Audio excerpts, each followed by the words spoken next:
Bonjour tout le monde.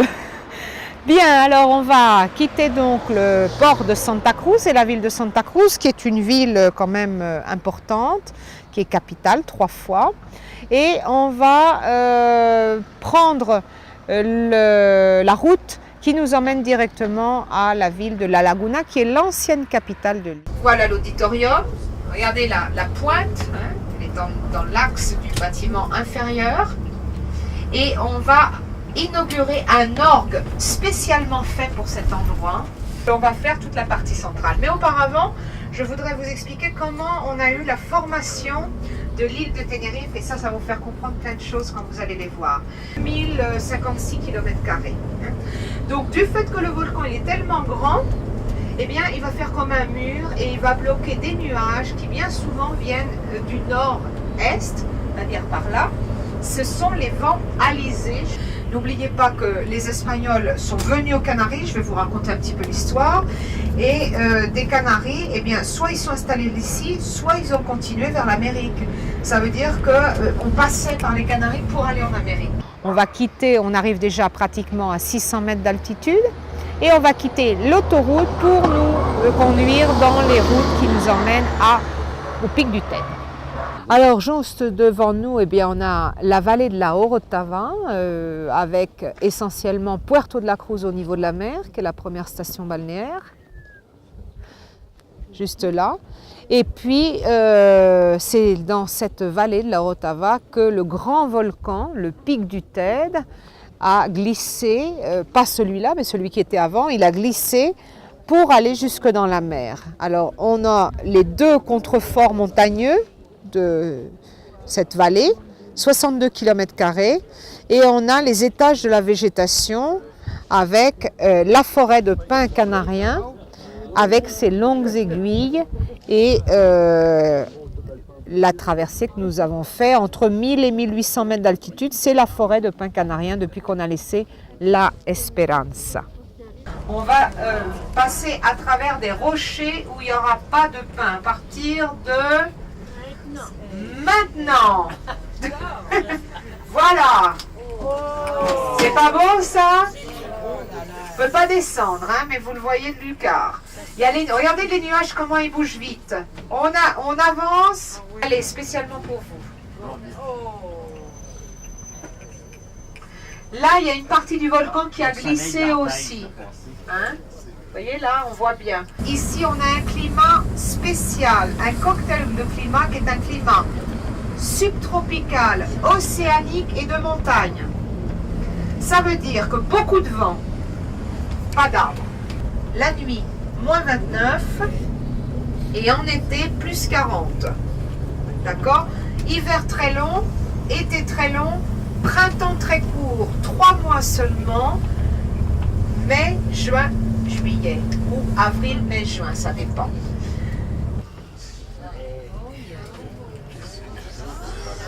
Tout ça, ça a été projeté par le volcan.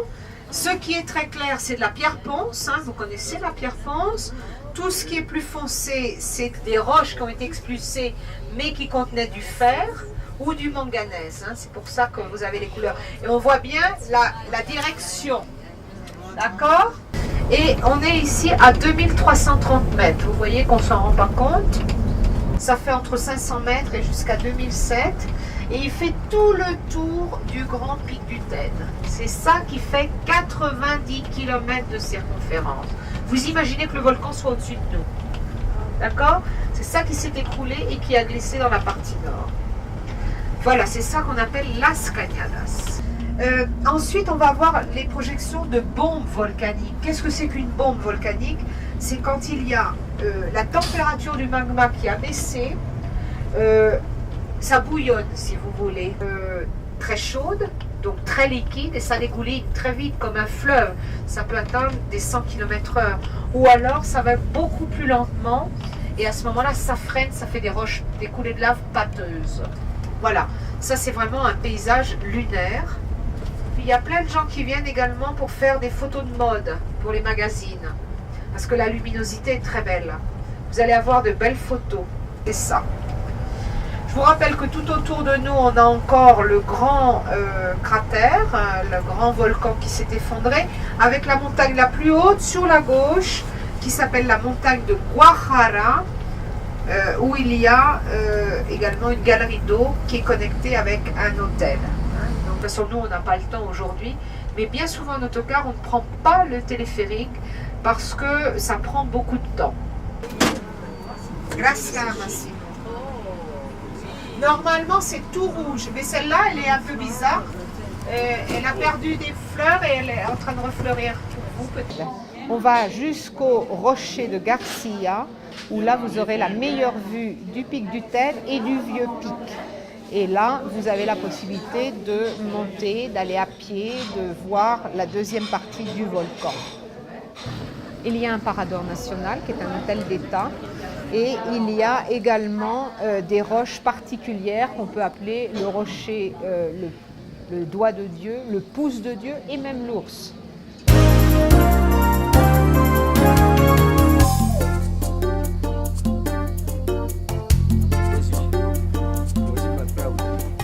me diras avant de tomber, alors.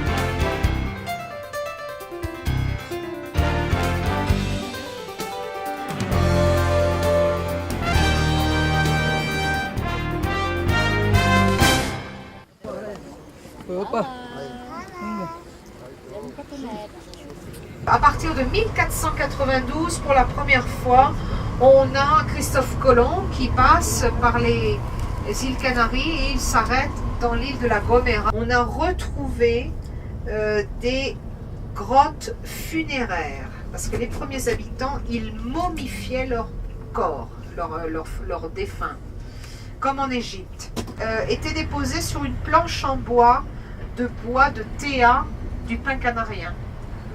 Parce que ça isolait de l'humidité. Quoi qu'il n'y en avait pas beaucoup, mais ça isolait quand même. Et le corps des hommes était, disons, sur le dos, avec les bras le long du corps. Tandis que les femmes, elles étaient sur le dos, mais les bras repliés sur le plexus solaire.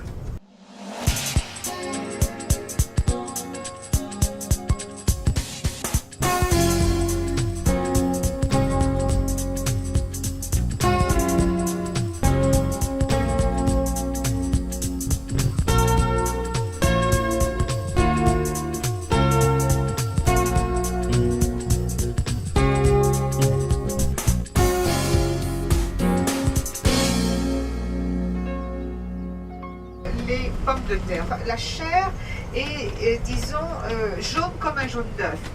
Moi, j'appelle ça la Rolls-Royce de la pomme de terre parce qu'elle valent 9 € le kilo.